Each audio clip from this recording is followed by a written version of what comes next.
Hey, Madam Chair, you're live. Okay.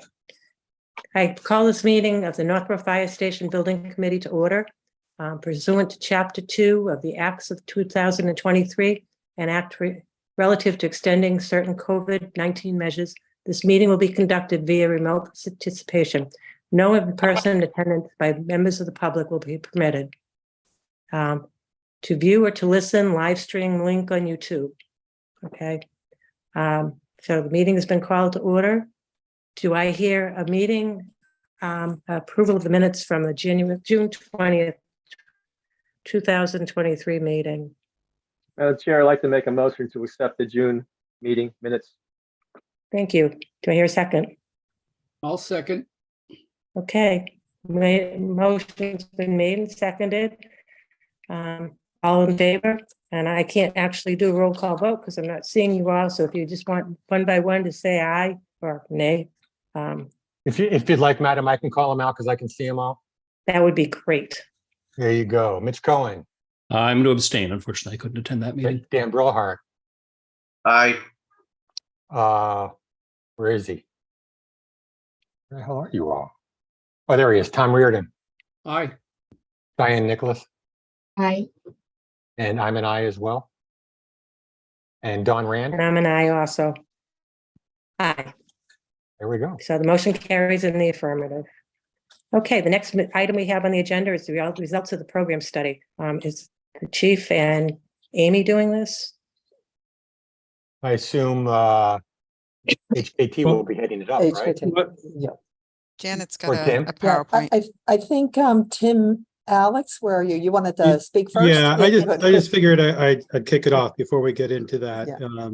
But really, Janet and Amy will be doing the bulk of the presentation tonight. But I just wanted to talk about a little bit about really what's been going on. So HKT has been brought under contract. They have already begun the survey work out in the field, and then last week met with representatives of the fire department to go through a programming study. There were some questionnaires sent out the previous week to really kind of get the thoughts process started on really what are some of the needs. And so that's really where Janet and Amy are going to go through. But we asked the Janet and Amy also to put together a schedule for us of really their work plan for getting us from now until really all the way through design, but specifically to town meeting in April. And so there's a lot of work to do between now and then. So I'm not sure if that's part of your presentation, Janet, but if not. I do have it in a PowerPoint format. So if someone gives me, and then I can share it, and then Tim, you can go through it and I can jump in and, highlights or Well, what I can talk about are just some of the first upcoming items, but we will send that out or make that available just so that everybody has it. Again, it's a starting point, and very, very easily things could change as we go. But there's a kind of broken down into a number of different categories, whether it's building committee meetings, community meetings, design type meetings. So obviously right now we're in the kind of the middle there, this October 4th concept development. And we're going to be going into there we go. Thank you. And so then, we're looking to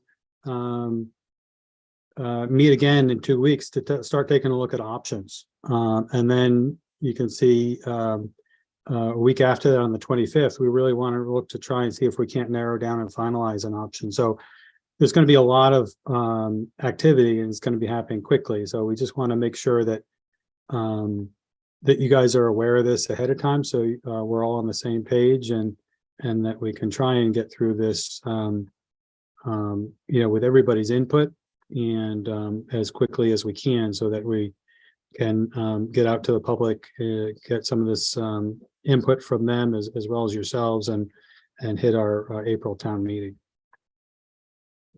Right. So And go ahead, Tim, sorry. No, I was just going to say that's really what I wanted to kind of put out there. We discussed having a potential public workshop next week.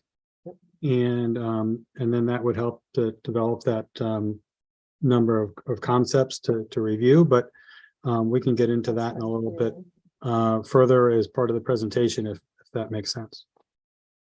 Right. Okay. Yeah.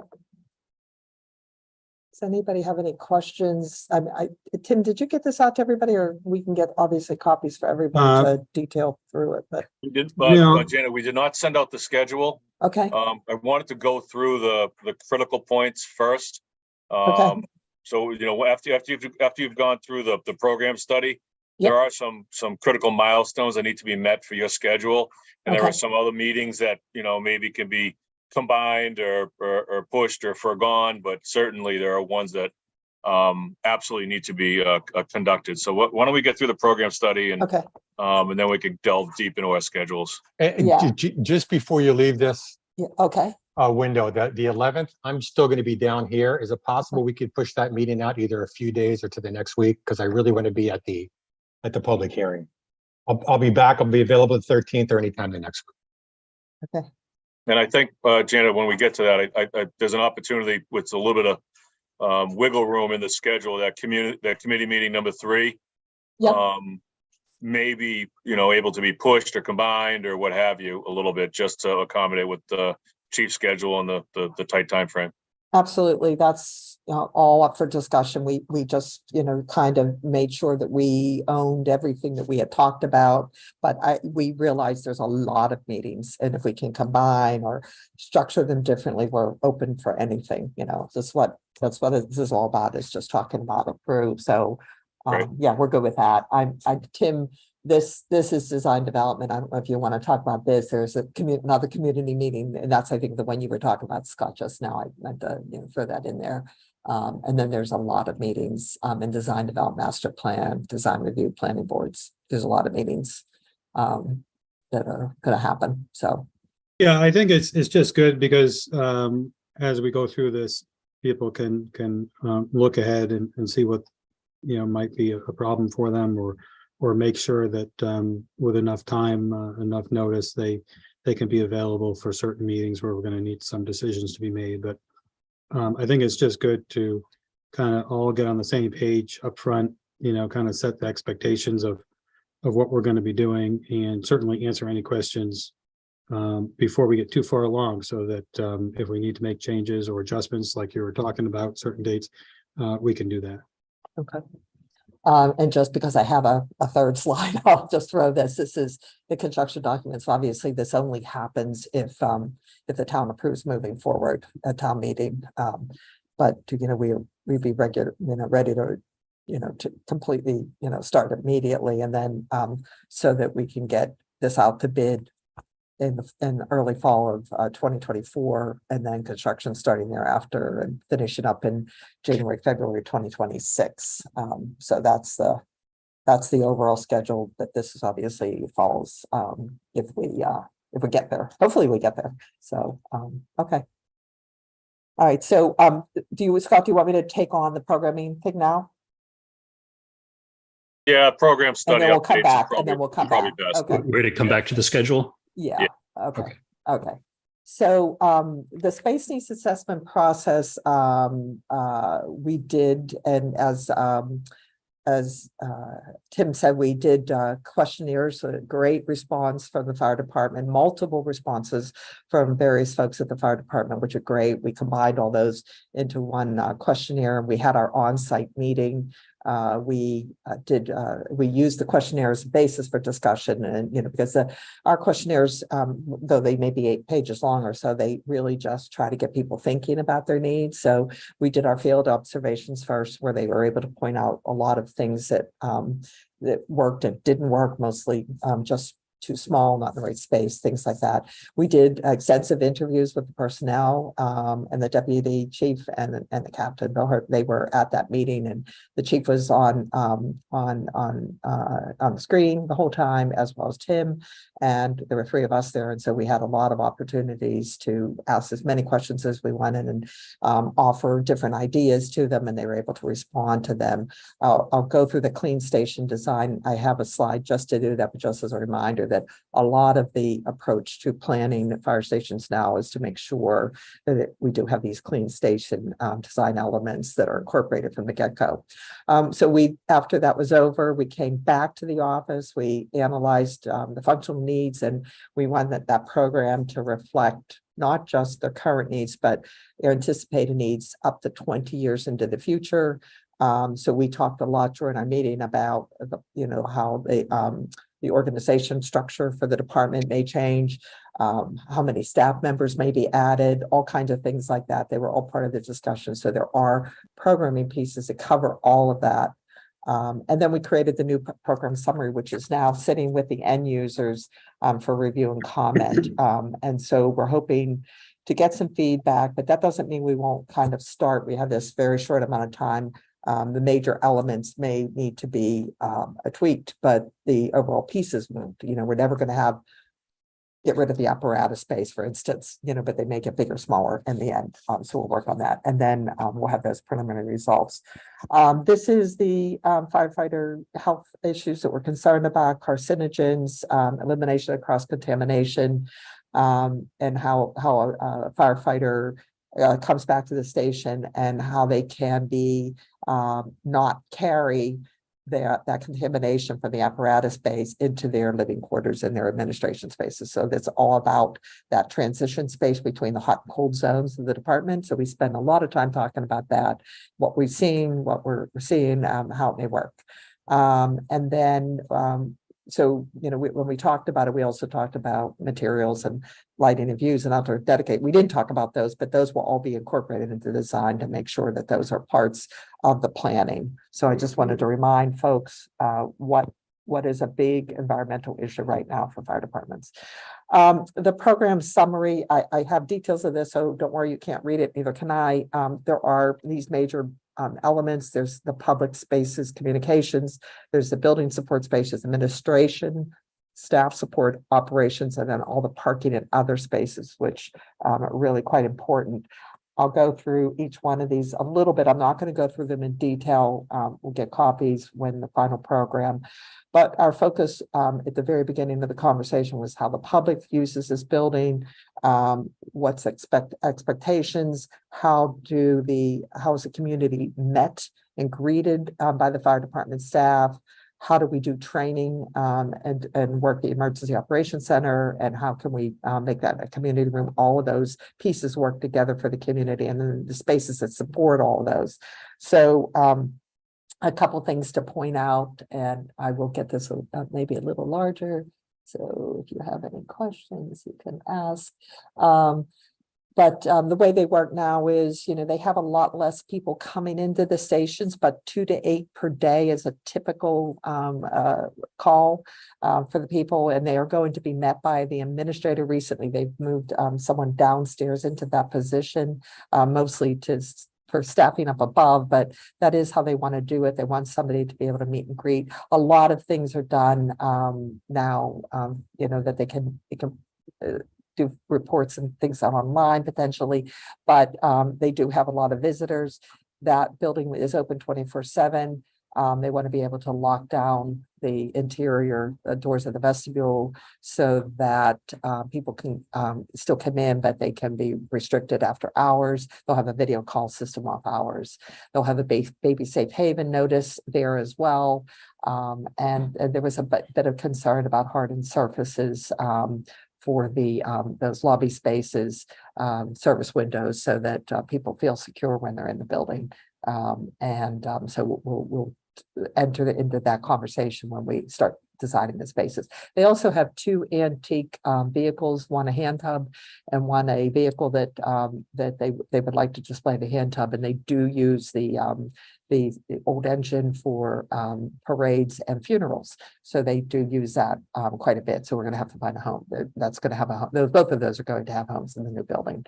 Again, we're moving the administration system down. We have 1 currently, and there'll be 2 in the future potentially. So we're making the space to support both of those. There's the training room and the EOC. We had a lot of discussion about how many people we're going to accommodate. We're showing 50 seats now. There was a comment, maybe we should go larger to 75. It's already at 1,200 square feet, so it's a pretty large space. We know that the size here will take 50 people with tables and chairs for training, and it'll take probably close to 100 in just chairs. So we can talk about that a bit. And then there are support spaces for this, storage room for tables and chairs, office space for the USC so that all their equipment and what they need is easily available, public toilets, and a small kitchenette, because as a community room, they want to be able to provide a little bit of space for that. And so, and even when there's an EOC event, you also want to have a kitchen right in place. So that's how we get to the 3,273. You'll see these grossing factors and circulation adjustments. That's how we go from net square foot inside the walls of a space to the gross square feet, which includes walls and circulation factors. So that is the public space. We do add one, there is a communication for their PSAP, a backup space, so that if the main station goes down or they need to communicate or during an EOC event, that they would have the ability to have a singular station in a room located. We have to locate that, but that's only a 100 square feet space, so it's pretty small. It's not really dedicated for anything else at this point in time. And from an administration point of view, a fire station has, lots of offices, conference needs, document storage, support spaces for the department. And what you'll see here is that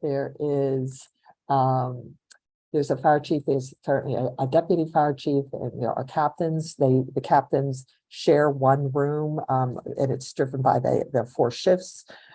There are some shared office spaces. The people wear dual hats. They do training, they do emergency management, public education officers, maintenance officers. They all have a little bit of roles, so they need some sort of supporting office space where we talk to them about, a room with perimeter countertops that people could come in and plug in, and they would have, depending on the needs, have dedicated box files or lateral files, whatever we decide in the end. So there are 2 of those rooms right now. And there's possibilities that some of these will go to full-time positions in the future. And so there may be a need for some spaces. And so we're trying to build a little bit of flexibility into these shared offices. And this was a lot of conversation. So this one has a little bit of thinking to do on it, but that's our thinking for that.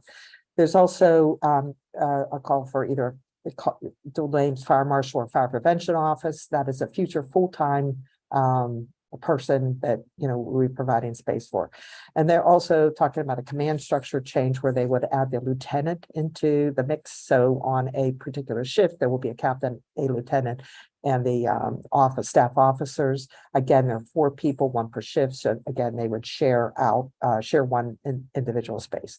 And then a conference room and archive document storage in there, and then a small kitchenette. We don't necessarily need a kitchenette or staff toilets. We don't know. It really depends on how the building is planned out. What the levels end up being. We're not gonna, if there's a kitchen on the far side of the building and the chiefs and the officers are on the other side, we'd like to provide them, and we always do provide them a small, almost a small kitchenette. It's 5 feet long or something like that just has, a refrigerator, have a small refrigerator and a microwave and things like that, so they can have coffee, whatever. So that's the office space. The next is staff support spaces, and this is for mostly the living. All of it is living quarters for the department folks. This is dorms, toilet, showers, locker rooms, quiet room, kitchen, day room, and the support spaces and a fitness space. These are spaces they have for the most part now, or mostly now, but in different ways. There's plans to increase the staffing in the future and go up to 36 people on 4 shifts. So it does change in the future. So all of this incorporates that thinking, especially things like the dorm rooms, the locker rooms, things like that. Instead of having, so we're going to have 44 24-inch wide lockers, not maybe the number they have today, but we have to plan for the future. Whether you buy the lockers now or not, that's not the point, but we have to have the physical space that we're not then tucking a locker inside a room it shouldn't be in. And so we have 7 single rooms. They have asked if we could make those rooms big enough to have a second bed in them, so that when they have extreme events or when even the groups get much larger, they can go to double rooms and things like that. So we have included that request into the space. That's not an unusual request, and we can talk to them further about that. We're proposing separate toilet shower rooms. We've gotten away from gang shower rooms. It allows more flexibility, especially with male and female staff in the future. So that's how we do it. And then the kitchen day room, they live there, they sit there, they cook there, they eat there, they do all that stuff. There's quite a bit of stuff. They have dedicated pantry storage for each shift, plus one as a community pantry, the things they share. They've asked for commercial grade appliances, which we always provide, and things like that. So there's an important space. And then there's support spaces. There's a residential washer and dryer, there's cleaning supplies, things like that. And a fitness. They have a fitness center now, and they will have a fitness center in the future. And these are the pieces that we're going to plan for at this point in time. Right now, if you've been to the fire station, they have a lot of these spaces all in one room. So this is the biggest component of it, is the operation space. And that includes the apparatus bays, gear storage, the decontamination space, the scuba rooms, the medical supplies, report writing. This is everything that makes the fire station operate. Just to give you a bit of detail on this, they prefer 6 bays. They have, and these are in the mostly in the future, but these are the plan. They're not adding really many vehicles at all. They've gone to possibly a 4th ambulance in this, but van vehicles, ambulances, tanker trucks, heavy rescue tower, pickup forestry. The antique engine is located in here, boat, gator trailer, all hazmat trailer, a squad car. And so these are all the equipment. When we start doing plans, we'll lay out the exact sizes of this equipment onto the plan so we can make sure that the combination work. We did talk a little bit with the department, and their 5 frontline vehicles are Engine 2, Tower 1, Med 1, Squad 4, and Rescue 1, and either a second engine or a second medic vehicle. So this is the apparatus space that are planned. And then there are, host storage and host towers for training. The firefighters train on a regular basis. We like to use the apparatus space and the training and mezzanines, anything that we can to provide opportunities for training along the way. We're talking about a lot about a stair that they can use to learn how to pull hose along and those stairs, things like that. So we're going to accommodate all of that. Here's gear storage. Gear storage is in a separate room. We're going to have those same 44 lockers for the gear. And this is gear that they wear every day. They come in, they get their gear, they place it near their trucks, but this is all their other gear. They also are required to have a backup set of gear with them. And right now they store them in the fire stairs. And so we're just proposing a room that we have essentially big cubbies for these bags on shelving. To accommodate a lot of the decontamination areas, we have this series of spaces here. There's people decontamination and equipment decontamination. There's personal protective equipment, cleaning rooms, laundries, gear washers and dryers, things that they already have and use that are spread all over the space. The way we're going to provide it is so that there's a way for the staff to get into from their trucks into those decontamination towers, into those gear rooms so they can shed their gear and keep it clean. And so that they don't start bringing that decontamination into every space off the apparatus space. So we'll be laying that out and working with the department to come up with a layout that they like, that they see working for them. But these are all the component pieces. We split them into square footages right now, and they will be separate rooms in many cases, but some of them sometimes get combined. There's also a mechanic space right now, and there will be in the future. There's an SCBA, that's their air tank fill room, and that has a workstation and shelving and cabinets for repair of tanks and battery packs. There's an air compressor room. They store oxygen that goes in the ambulances. They have dive equipment that right now is stored in the boiler room. And then there's a need for medical supply storage and bulk storage. There's a lot of things that just sit on the floors, sit on shelves, sit in small closets. We're going to try to create a room that is usable for them with shelving, with floor space. They have generators and sub pumps. They even have drone storage. They have speed dry, and they have a lot of hazmat materials that they carry, spare tires, sometimes emergency equipment. There's all kinds of things that go into bulk storage. And right now they have things just about anywhere that they can find a place to accommodate these things. So we're going to be planning useful space with shelving, doors that they can get in and out of. And then there's an area for report writing and radios. They have to charge their radios all the time. They have those all over the building. We're going to try to find a home for all of that together. And then a radio technician office. There is repairs to those radios, and there's equipment that is costly and expensive, and we want to be able to secure that room and make that work for them. So that is a bigger chunk of the space. And then so that the grand total right now sits at 27,115 gross square feet. And then there's other site elements that we noted here, an outdoor terrace or some outdoor space. They grill, they live there. They don't have any large antennas, but they will have all in the building, but we do note it because it becomes an issue of planning. There will be dumpsters, there'll be a generator and a transformer, there will be a roll-up generator, rapid hookup for real emergencies. And then the way we did parking right now is we did the current staff at 10, which includes the 2 overlapping shifts, which have 5 persons, 1 captain and 4 staff members. So that totals 10. They do not leave and wait for the other crew. They have to overlap. So you have to have parking for that. There's additional future staff that adds a lieutenant and 2 more staff presence per shift. So that's how we got to 6.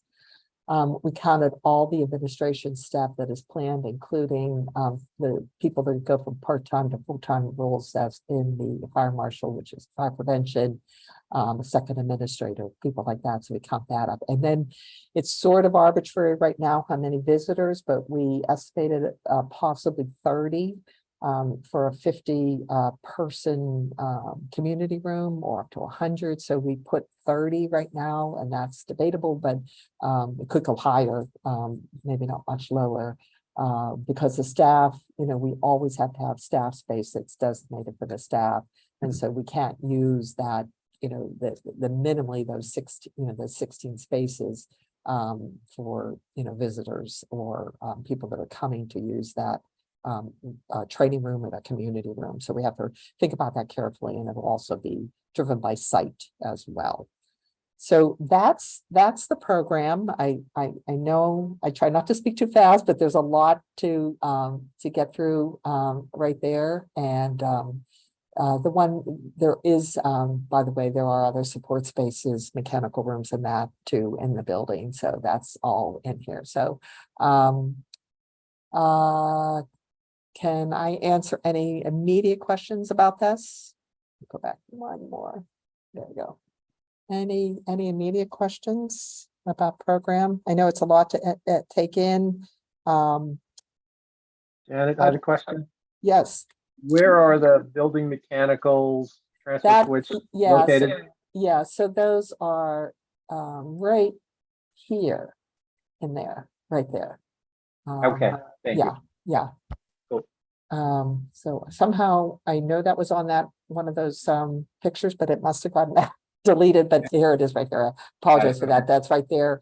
You know, Amy and I have been talking about, there's a new building code. There's some spaces that might need to be increased to handle the pre-planning for things. So we'll be getting to that, but it's a good thing. One thing I wanted to point out for this, I'm glad you brought that up, is there is an exterior storage requirement.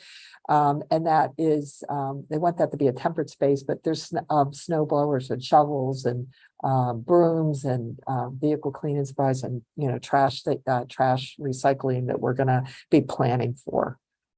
So that's it. Thank you. Question about the parking. Yes, This is, as you know, going to be a prime downtown space. You've probably heard that parking downtown is at a premium for the public. yes. I am sure, even if we didn't want it, the public will probably use some of this space for downtown parking. Okay, I'd rather try to plan and accommodate for that as much as possible okay, by including as much parking as we can fit, so that Okay. in such a way that it obviously doesn't impede on the the critical nature of the building. Right. And whether there's a way of gently separating public slash parking from staff parking, so that if there is an event downtown that draws a lot of people can hopefully figure it out that they Right. should be parking in the space where a firefighter should be parking. right. We'll definitely keep that in mind so that we, maybe there are a gate, the thing, or maybe, it's stamped on the ground and there's signage. That's why I'm glad you brought it up, because, we kind of put 30 in here right now. And day to day, they have visitors coming into the building. So there's going to be a lot of space potentially up front or in a common, easily recognizable space that would serve that purpose. So I'm glad I didn't put in, I had a lower number and I thought maybe this is not quite enough. So I'm glad I went up and we'll see how high we can go. Okay. Yeah, I think we all know this isn't going to solve the problem of parking downtown, Uh-huh. but people will gravitate to where there is parking there, and I'd rather provide it where we can. Okay, great. Okay. Yeah. All right. Any other questions? It's a lot to take in. It is a lot. We've seen versions of this in the distant Yes. past in Yes. different permutations of this committee. Right. So Yeah. it's hard for me to know, at least from myself, if I have any other specific. Yeah, we'll get. I trust the department on all the program items. I Right, have curiosity questions with those, but wouldn't challenge anything at all. right. And I Yeah, think. if I can- Yeah. I just wanted to jump in for a second, talk about the staffing. And so we're looking out, how far were we looking out, Janet? Like till 20 40 years. 20 years. So Mhm. I have no idea what 20 years is going to Mhm. turn around be. So but I have seen many stations that were built and said, oh, we'll just build it to accommodate what we have now, or just a little bit more. And they outgrew it within a couple of years. That's Right. not what we want to have happen. We want to build a station, be there and be able to accommodate us as we grow, as our mission changes. That's why the numbers we were throwing out, that's why you're seeing the staffing levels and the admin. Right. Yeah, I think that's a really good point, Chief. I mean, it's one of the first questions I asked, Amy asked, we all were sitting there about it. Is there going to be, a change in, the structure of the department? It's one of the most important things. So we spent a lot of time talking about staffing, and, your mission does change and your staffing does change. And, we don't want to build to what you have now and just right size things. We've got to think far into the future. And 20 years is sooner than you think, in many ways. So for building, certainly, it's before the first roof repair and before the first mechanical system failure potentially. So we want to hopefully get it right the first time. And I think you guys were great about, you had a lot of different, and just so the committee knows, they had a lot of different people viewpoints on it, and it was really good conversation with the deputy and Captain Bill Hart. So it was a good conversation. A question Okay. for I'm Any sorry. other questions? Sorry, Don, I have one more question, probably for the chief. relative to the first round of feasibility, I don't remember off the top of my head what the square footage was that we came up with. Do you happen to know off the top of your head if this is dramatically different one way or the other? It's actually within, I think it's within a couple thousand. Okay, perfect. It's really close. I Yeah. want to say we were at about 26,000. Yeah, it's Yeah. really close. Yeah, we pulled out, just so I knew this question was gonna come up, we pulled out the budget number for the, in 2019, and the number was 26,420. So we're at 27,115 right now, it's a plus of 695. Great. So we're pretty close, considering, and things may go up a little bit, especially mechanical spaces. Amy and I were talking about just before we came in, reviewing that once again. And the chief they still have to weigh in. Did we get it right? We had a lot of information. We met for hours. So there's a lot of information that passed between us. And so these guys are just getting to look at this as of maybe Monday or something like that. We were there only on Wednesday or Thursday, so it takes a couple days to pull together. So it might go up a little bit. We're hoping not, but it's pretty close, and we hope we included everything we need. So, Thank you. Okay. Janet, question. Yes. For the fire stations your team has worked on in the last few years, Mhm. this has got a 27,000 plus gross square foot footprint. How does that compare to other projects you've worked on? Bigger, smaller, average? Just that feel? And Amy, jump in here too. I think it's pretty average. We've had maybe one a little bit smaller, but that was a much smaller site, and they were very limited what they could do. So, that got a little smaller, but I don't have any exact numbers in front of me. I could figure that out, but I think it's pretty Okay, average. just curious. Thank you. Yeah, I have to say that there were no unusual asks here at all. It was really in line to what we're seeing, the spaces, nothing crazy, nothing unusual, nothing that caused us any pause whatsoever. So Good. Thank you. Yeah, and I would echo what Janet said. I agree with all that. I think the other thing that you have to remember when you go to make comparisons from town to town, or the apparatus bays are such a huge driver for the overall square footage, and that's really dependent on what equipment every town has, and that can really be the greatest variance. But I think it's true that there was nothing extraordinary that they asked for, and nothing that didn't sort of correspond to what we saw as we were walking through the station. Okay. Any other questions? Madam Chair, could I ask a quick question? Uh-huh. Can any of the program be in a basement, or is this viewed as a slab on grade structure? Amy, I can speak go ahead, to please. that. Yes. The intent was slab on grade for this, mainly because of the weight of the apparatus. You really don't want to start, if you don't want to, you don't have to put a basement underneath there. You don't want to. Another concern would be trying to keep all the soils on site as best we can, considering the prior use of the building. We did have a clean remediation report done, but that is limited to where the remediation efforts were done. So one of the objectives was to keep all this, as much soil on site as possible. Thank you. I would have to agree with all of that. We've done one double-story fire station at one point, and it's pretty heavy duty trucks, you're carrying for the structure of that. So not a preferred way of building a fire station, but not even a lot of spaces. A lot of the conversation during the initial planning would be like, who's on the first floor?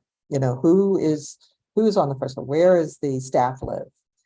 Some departments want the administration to be on the upper floor, so that the staff is closest to their equipment. Other people say, we want to keep the public or administration functions on that first floor and put the staff up a little bit more privacy, a little bit. So those are things we still haven't even talked about, although we have a sense we're headed here. So that's there's not a whole lot in the basement, not a lot of storage. The storage stuff that they have is not small, and fairly heavy, sort of thing. So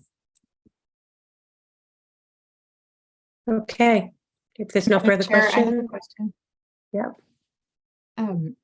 Thank you for the presentation on the program. To what extent do you think that the program as it's currently outlined has opportunity for flexibility, but also, I don't like the word future-proof, but what aspects of the program do you think have the potential to support expansion or, some change of use within the way that the firehouse is operating? Amy, please jump in. I would say one of the things is, some of the, oftentimes when we see changes in the fire departments, it's a staffing change or whatever, adding more lockers or an office space being needed that wasn't needed before, and you're trying to shoot somebody in. That's why I think the deputy chief is right now. There's been a lot of changes because of that. So we tried to plan on some flexibility in the office space. So it could go, that's why I did like 2 office spaces. So if one had to be converted to a singular office, they could do that, and a space is big enough that it maybe could accommodate a few more computers and things like that. So we've done some of that stuff. And when we lay out things like the apparatus space, we're going to make sure that we have the right spacing between the bays, not that we want to try to jam in another trailer or something like that. But, sometimes departments are asked to do things like that. I think those are the big ones. And then, of course, planning for the future of the firefighting staff, the amount of locker space, so that we don't end up with lockers in the hallways or jammed into rooms or things like that. And that we keep them, we keep those spaces. And we may talk to the chief about potentially splitting some of those bigger rooms into 2 pieces, so that he has a little bit more flexibility in the future about how he maybe accommodates things like that. So we'll be talking about that. So those are some of the things we've done. Amy, do you have any other thoughts on what we might have done?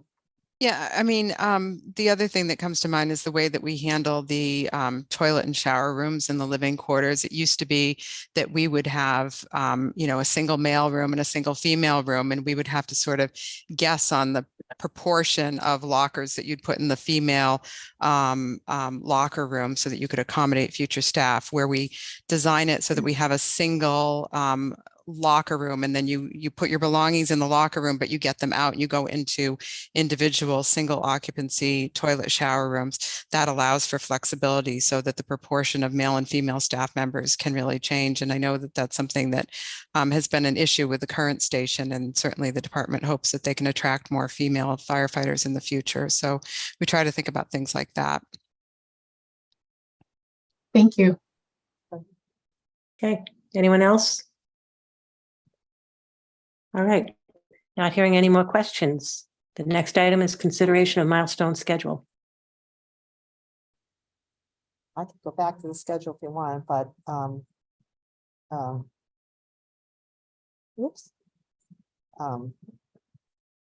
So Scott, do you want to take this on for a little bit? Oh, certainly. Yeah. So as Janet mentioned earlier, and Tim, we have a tight schedule in hopes of getting to town meeting in April. The schedule presented in front of you has a couple critical milestones. You can see them in the blue lines, the blue rows with the red outline. Community session input sessions are kind of critical points where we want to get to. The first one, and Chief indicated that the 11th he's not available. We could push it off a little bit, but not too much, because the goal is to get to town meeting. So when we see the green committee meetings, committee meeting 2, which is under schematic design, item 3, is presenting the design alternatives and the committee selecting the preferred one.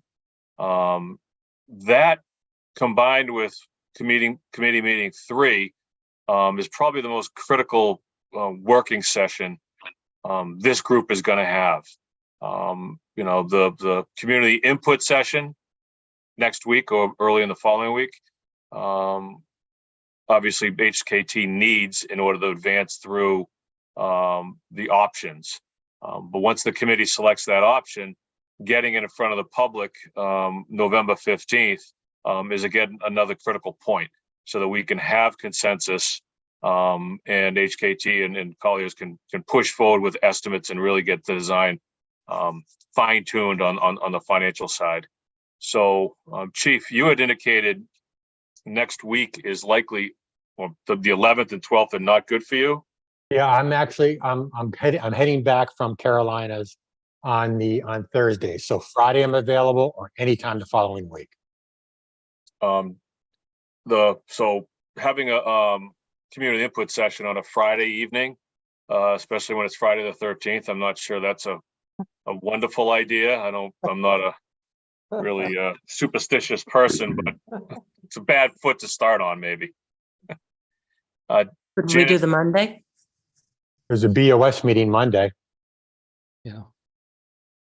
so So- Tuesday probably. Yeah, Tuesday or Wednesday would have to be it. Yep. And Janet, what are the formats for these? Is this a live session, for example, at town hall or a library, or is it Zoom like this, or what's the format? So Amy, you want to take that? So we have a Well, couple ideas. Yeah. Yeah, I mean, that's something that we wanted to talk to you guys about. And we didn't know if you, first of all, had any community sessions recently in town and what's worked for you and what hasn't. We do have a couple of ideas. We've done it different ways. It depends a little bit on what you want to present to them. I mean, we could have the committee, someone at the committee or the OPM sort of introduce the overall project scope and the schedule to people who are there. And then we could show what the proposed site is, just sort of have an image of the overall site. And then we'd like to try to get some discussion going within the community. And we can do it a couple of different ways. We oftentimes do visioning sessions where we come up with 3 to 5 questions that we ask to the community, and then we hand out Post-it notes to everyone and ask them to write down responses to those questions. We then collect them and go over the responses, and it's a really good way to make sure that everyone has a chance to participate. You know, when we have these community meetings, if you ask people to just get up and speak, you tend to hear from the same very vocal citizens over and over and over again. And there are people who are too shy to get up and have their thoughts heard, even though they might have really wonderful ideas to share. So if you have everyone write it down, it sort of evens the playing field and gives everyone a chance to have their voice heard. So we could do something like that, or we could have just a more of an open discussion event if you thought that would work better with your community. But we kind of wanted to talk to you about what you've done recently and what works and what doesn't work, since it's different everywhere that we work. What I've found to be useful is sort of a blend of what you're describing, Amy, in that you have the framed questions. And instead of giving them blank answers, give them an opportunity to provide a blank answer, but also give them, I guess, for lack of better terms, the colored stickers. What here are the 4 or 5 answers that you have to pick from, and then choose, and then have your own. So we've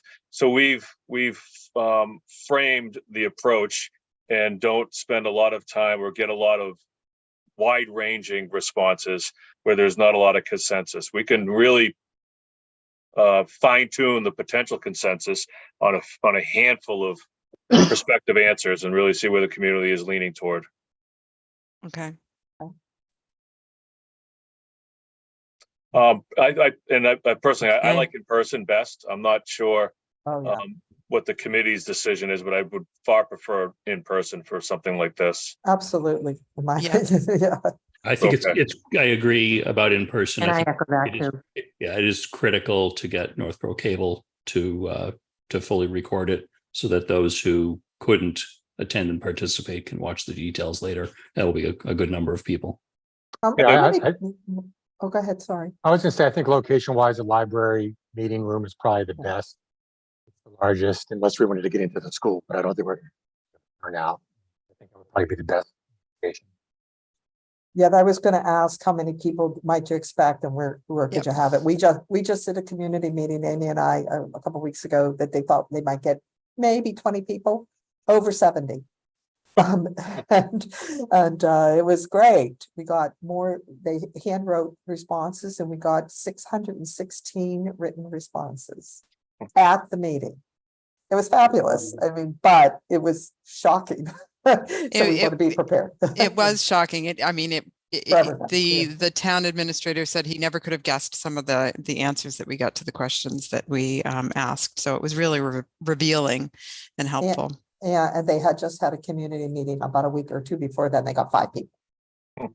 So who knows? You know, it was the topic, it was the timing, who knows? But you know, we'd want to be as prepared as possible for you. So, you know, whatever. You have to do some you know, reaching out to people that you want to be there. And we always say, and I think it's really important to hear the people that support the project and the people who don't support the project. And you want to hear them from the get-go. We're not afraid of people being upset about it or concerned about it, whether it's from the budget point of view, what it looks like, or what we're, you know, we're accommodating the building or not. You know, because we want to know, we want to give the committee and the town and the fire department and certainly us an opportunity to understand their concerns and then react to them and get, you know, they answer their questions so that by time they get to a point of supporting the project that they can support it for good reason. So that's, you know, the purpose of these is to build that support as well. So, okay. All right. So Scott, should we, do you want to come up with some things you have in mind? I mean, we should talk about this with the small group a little bit, like how do we come up with these questions that we can come up with something that we can throw out there, but we want to make sure that they're tailored to the things. I have a feeling you already have some ideas on what it is you want people to be thinking about or talking about at this first session. Is that true? Yeah, that's accurate. Yeah. If you email over some canned questions you have, Chief and I have some in mind. We'll, you know, back and forth a little bit on our side, get a handful. I'm guessing the number is somewhere in the 5 to 8 range, and then we can formulate some multiple choice answers. Get it back to you guys, and we go back and forth, and that should kind of polish off what we're looking for. Always leaving the opportunity for an open answer to any question and the general suggestions. You know, and you know, if we're looking at the 17th at the library, it seems like, you know, before, it looks like you needed a solid week between input and meeting 2. So going from it looks like the meeting 3 on the schedule, October 25th, would actually be a combined 2 and 3, which gives you the time to get the concept together, the preferred option. Okay, so we would skip that meeting on the 18th and move it to the 25th, and as a combined, it gives us a little bit more time to do options and certainly get those comments into the conversation as well. Is that what I'm hearing? Okay. Yep, that's good. And you know, between the 8th and the 15th, we have an opportunity to, you know, go through the presentation and what we're putting before the public. Okay. Amy or Mark, you have any comments on that or questions on that one? Change? No, I don't think so. Okay, that's good. What other ones from a schedule? So once community input session 2 is complete, you're full bore into cost estimating. And once the cost estimate is together, the next committee meeting is pretty critical, that mid-December one. Correct. That's when the scissors and the erasers and the fists come flying. So that's probably a hard one to hit before the holidays. Pushing that any further out would be problematic when it comes to trying to schedule a meeting, I think, with everybody's, you know, holiday schedules coming around. Yeah, that's what we kind of thought. We were concerned. We spent a bit of time trying to figure that one out. It takes about 3 weeks to do a cost estimate. We've been talking about doing rolling reviews, so we keep working, you know, to keep the project working. But you know, obviously, it's a really critical date for us, So- as well. So, okay. So we'll hard date right now, the 17th, the 25th, and the 15th and the 13th. Those are all critical dates, and understanding that there may be committee members that can't attend due to prior arrangements, but as long as we have a quorum, and you could keep up to date on the progress and process, I think it's critical that we keep those dates. Okay. I'm not going to Okay. suggest an alternative, but I do want to call out a concern on the November 15th input session number 2. That's the week that the select board has tentatively scheduled to do our final interviews for town administrator candidates. Obviously, that's a separate process than this. There may be members of the public that would want to attend both. And the biggest drawback would be if we had the interviews that night, there wouldn't be any select board members attending the public input session, which is a bit concerning. Given that that's a month and a half out, and I'm saying if and maybe and so forth, I'm not suggesting we choose another date, but I wanted to throw that out there as that might become an issue. And we may just have to live with it and just have both the meetings at the same time. Well, let's just see, we were trying to avoid all of Thanksgiving week Yeah. as well. And that's exactly why we schedule them, potentially that week. But Yeah. I basically have Monday through Thursday blanketed as we might have to do interviews that night. We'll probably use 1 or 2 nights of those. We won't be able to schedule those definitively until we have candidates, and we don't have candidates yet. Okay. That's kind of where we are, but I think it's a risk we need to own and just recognize that it's there. Mitch, do you think by the October 25 meeting that you will have No. determination? No. Okay. No, it's going to be about a week prior. Okay. All right. I suppose we could move it to that community session to after Thanksgiving.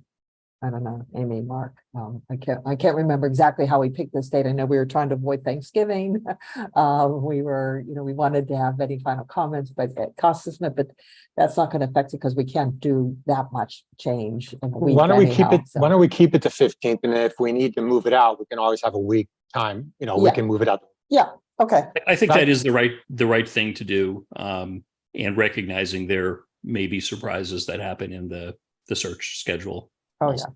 yeah. Yeah. Okay. A lot going on in Northborough. Okay. Yeah, question. Thinking ahead, what's your convention for drafting some designs of the building, a concept design? And what do you typically present to this group? And then what do we take to the community? Is it 2, 3, 5, 6? How does that work? Just to set the expectation. Amy, you want to take that? Yeah. I thought you were going to say something. No, I was just I was looking at the schedule and trying to think what we had sort of thought through. So, I mean, the plan is, we're going to come up with 2 or 3 plan options basically and site options to run by you first, and then from that start to develop a single option into massing elevations and a more defined plan and eventually more defined elevations and everything. I think with this schedule, the idea was to have some of those elevations worked out and reviewed by the committee before we go to the community. Janet, was that what we were thinking? Yes, Before exactly. community input numbers 2.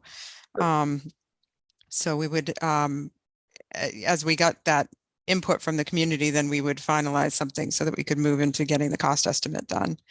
Makes sense. Good. Yeah, and we wouldn't be putting anything in front of the community that the committee hadn't seen and put their, yes, you can show this sort of approach. I mean, I know these are all public meetings, anybody can see this, but I mean, the committee has been charged with shepherding this project through the town, and they do have, someone has to be able to make comments and decisions in a more formal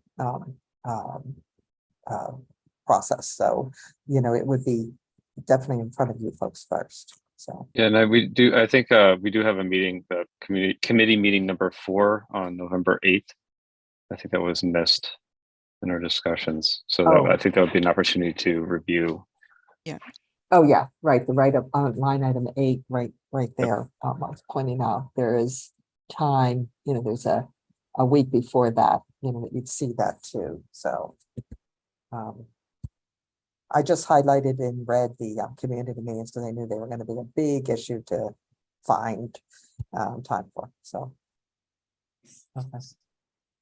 I could throw out a couple of suggestions or things to think about as far as schedule. It might be worthwhile for the design team to come to a select board meeting sometime in the November or December timeframe as a way of getting in front of the select board to keep the select board's excitement going on this project.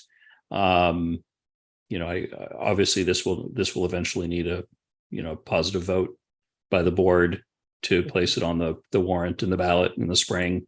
So to provide any opportunity to flesh out any questions there, we host most of our meetings by Zoom, and I anticipate we'll be continuing that until we can shift to a fully hybrid in the next few months. So that provides an opportunity for members of the public who wouldn't be able to attend an in-person meeting that might want to comment on something in a Zoom meeting fashion.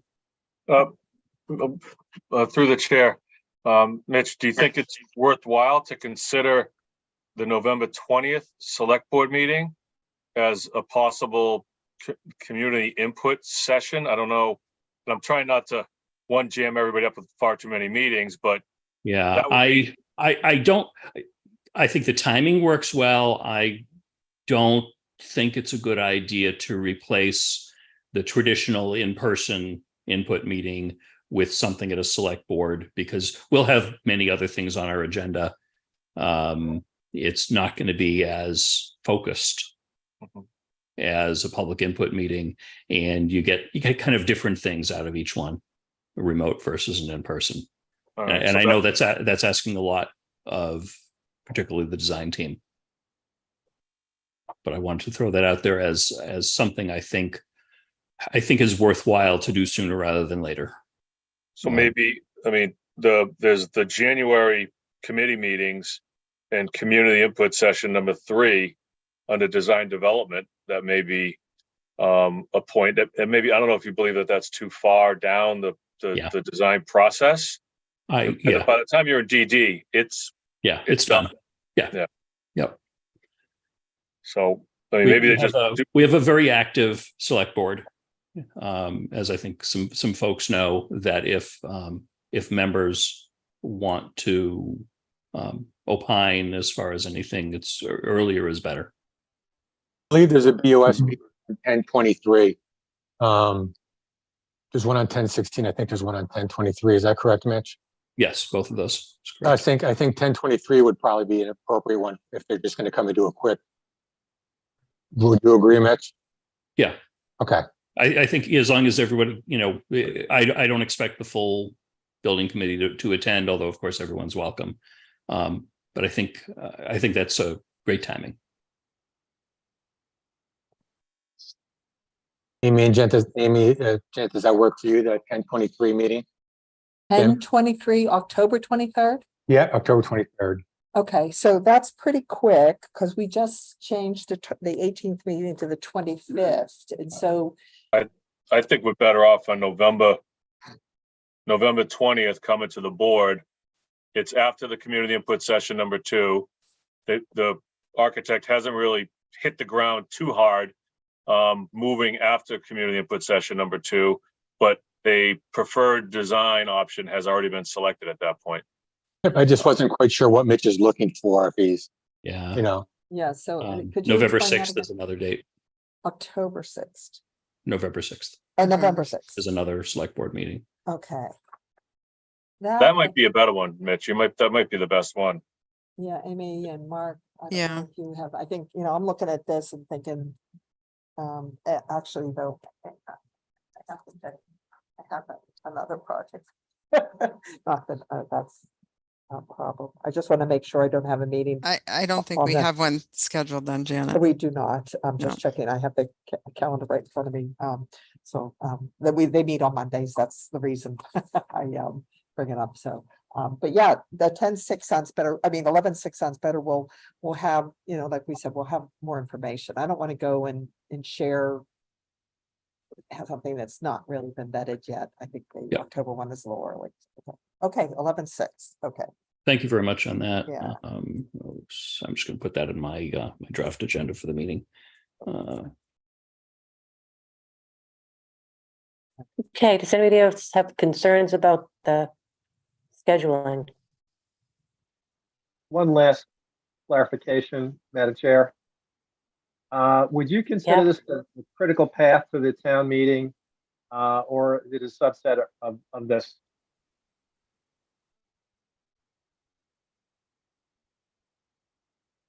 Question for Janet. You're asking me? Okay, I was just gonna say, could you repeat that? I didn't understand that completely. Would you consider this the critical path for the town meeting, or is it a subset of this?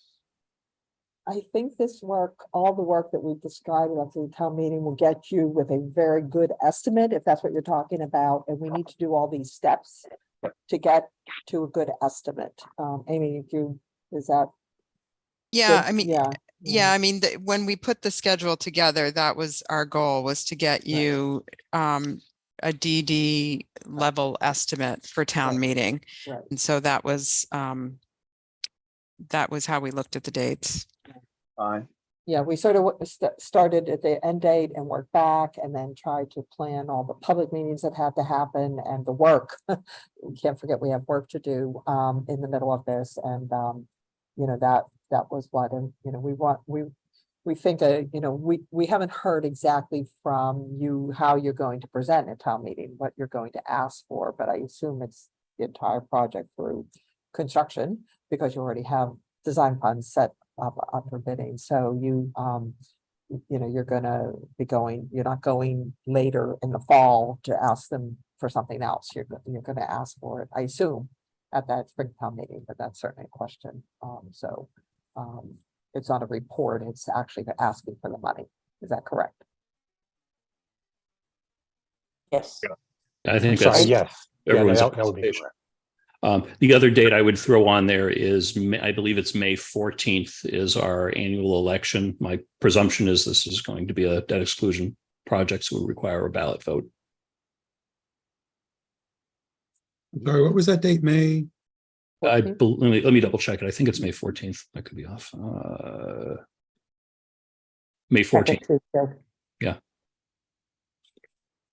We'll change that, you know, notice to proceed thing after the debt exclusion vote. Yeah, Yep. yeah, got that. Thanks. Okay.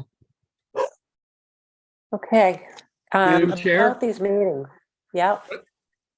There's one other committee that might want to see this in the process, is the Zoning Board of Appeals, because I think they'll be one of the reviewing committees eventually for the project. Because you're in a groundwater 3 zone and you need site plan approval with a special permit.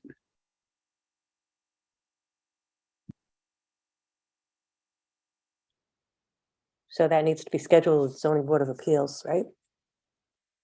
Or if they could combine with the planning board or some other board, I'm not sure, but I think you're going to be going before design review, planning board, and the ZBA. Good point, Tom. Scott, would you coordinate that with those boards? I will, yes. Okay. Great. Okay.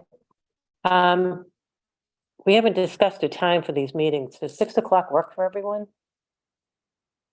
Yes. Yes. Yeah, I wonder if Yeah. 7 o'clock might be better for the public input sessions. I would go with that. I agree. Okay. So we'll make those 7 o'clock public input. Yep. Is that everybody okay with that? Yeah. Great. Okay. All right. Good. I'm sorry, I don't know if it's Janet that's presenting. If you could zoom in on this schedule on this page. Yep, hold on. Too small for me to see this. Oh, yeah, I'm sorry. That's right. Thanks. I don't think it's necessary to put any of those dates in stone quite yet. No, there's a couple that are to be determined mid-February, a Tuesday in March, sort of things, because we really don't know where we are right yet on some of those. Yep. So. But if anybody has dates that they know of, or, they're in conflict with, we'll certainly modify a couple of these right away that we know of, what we talked about tonight, so. I think once we get to the December 13th committee meeting, after the estimate, we can iron out the DD phase meetings, and are there opportunities to combine? Do Yeah, we yeah, need more public input? What's the status on the the public perspectives of the project and that type of Right. thing? yeah. Right, Yeah, we also have a pretty active design review committee. yep, we have that in here. I think we It have might, it might be two, worth penciling in a couple of meetings for them. I Yeah. don't want to speak on their behalf. That's just a gut feeling. yeah, we have one in mid-February right now scheduled, and I think we have, and then one during the construction documents, but are you thinking before that, perhaps? Possibly before. I Okay. think they'll be most interested in the exterior Sure. of the building, and this is going to be a keynote building to our downtown. So I think everyone wants to pay it all due attention to make sure that this is a great anchor for downtown revitalization that we're all working on. Right, right. And we'll be talking, we want to talk about, we did, Mark has already done an extensive further survey of buildings in town and materials and things like that. So we want to talk about that right away, early on, so you Great. can expect to hear from us on materials and that, and your thoughts on what you want to pursue, right away. So, so we don't start down a pathway that, that we think not going to be well received. So I think this is your building, and it's got to reflect your standards. So, And the only other item I caught on that other schedule was Valentine's Day. Having an evening meeting then might cause a frown in my household. Again, we can iron out those dates later. Yeah. On the We details now. have we did committee meeting. Oh my goodness, Valentine's Day. Okay. Gonna have to remind my husband of that one, so. Yeah. We can all meet at one of the beautiful restaurants in North. Okay. Okay. So All I right. think that takes care of the schedule for the time being. Anyway. Yes. Yeah. Yeah. I do want to tell you two quick things about schedule. The survey is being finalized. We had a question into Scott, but I think it's something that will not impact our design. And I think they are going to want to start they're going to start on the traffic survey process next week. Should we be coordinating with you about anything as soon as possible? I just want to check with that. Because we had given us the notice to proceed on that work. And so they're getting it into their schedule. And I just heard today that they want to get going on that. I don't know what their first steps are, so is this you, Scott, that we coordinate with? Yeah, work through me. As they communicate with Mass DOT, just have them copy me on the correspondence if in the event they need an echo of their requests. Northborough's happy to ring the bell. Okay, we'll get in touch with them tomorrow. We just heard that just before the meeting started, so we'll get back to them and find out the details tomorrow. Okay. And we're ready for your test bits whenever you are. Just a couple Okay. days notice, dig safe, and we're done. We'll go. Okay, good. So we'll have, once we set the building, close to setting the building, we'll start the geotechnical program with your, that part, and then test pits along the way so that we have the whole, as much of the story as we can tell. Okay. That's, thank you. Sorry, I didn't interrupt. I meant to do that earlier, so. Okay. All So right. the next thing on the agenda would be the public input session format and method, and you basically talked about that. Is there anything else you wanted to add? Nothing from us. We have some work to do on that. Okay. Scott? Nope, I think it'll go well. We'll be coordinating with Colliers and HKT frequently in advance of that, but we've all done the public input process, and I'm glad we're doing it in person with poster boards and and pencils as opposed to some virtual survey monkey thing. Yeah, I don't like those very much. I agree. Okay. Let me So think. Madam Okay. Chair, one We final talked about the note. future. Yes, I just want to emphasize that the design review guidelines used by the design review committee were specifically developed to address buildings in this downtown business district. So I would urge you to learn those design guidelines thoroughly because they will come up frequently. thank you. Thank you. Very well stated. Okay, and we've discussed the future meeting schedule and any other business that may legally come before the committee. Does anyone have anything else? I only have one thing. Before Mr. Reed left, he had sent a message that we should have somebody taking our minutes. It looks like we're going to have Lorraine doing our minutes, Chief. Yep, we're taking care of it. So briefly, Madam All Chair. right, so that's all taken care of. Yeah, I'm sorry to interrupt. That's okay. So the sort of the structure going forward, we discussed this internally as staff. I'll be handling sort of the project management piece of it, coordinating OPM, architects, site access, sort of the nuts and bolts implementation piece. The chief and deputy chief will be handling more of the operational pieces, the scope, the needs, that component. And Lorraine, the administrative staff at FD, will be handling the administrative pieces about agenda posting, minute preparation, packet distribution, that type of thing. So we've kind of come up with an approach to divide and conquer, and I think we're all staying in our areas of expertise doing it. So it'll bode well, I think, for the committee and the project. Yeah, that sounds great. I was feeling bad for whoever might end up having to do these minutes. And now I feel bad for Lorraine. I would too. Okay. I'll have to buy her Anyone some, whatever, else? Okay. Do I hear a motion to adjourn? I just want to, so the next meeting is the 17th at 7 o'clock. That's the community input. I'll speak to Lorraine. We'll get an agenda put together that's in person. We'll have to reach out to, you want me to reach out to Jen and get the room, or you want to reach out? Sean, can you coordinate that with Jen? Make sure there's no programs in there. Yeah, I'll follow up with her. Thank you. Okay. Okay. Well, thank you all. Appreciate your Motion to, questions. Thank you. thank you. Do I hear a motion to adjourn? Move to adjourn. A second? Second, yeah. Motion's been made and seconded. All those in favor? Aye. Aye. Aye. Anybody saying no? Nope. Okay. All right. We'll see you all on the 17th. Okay, guys. Good night.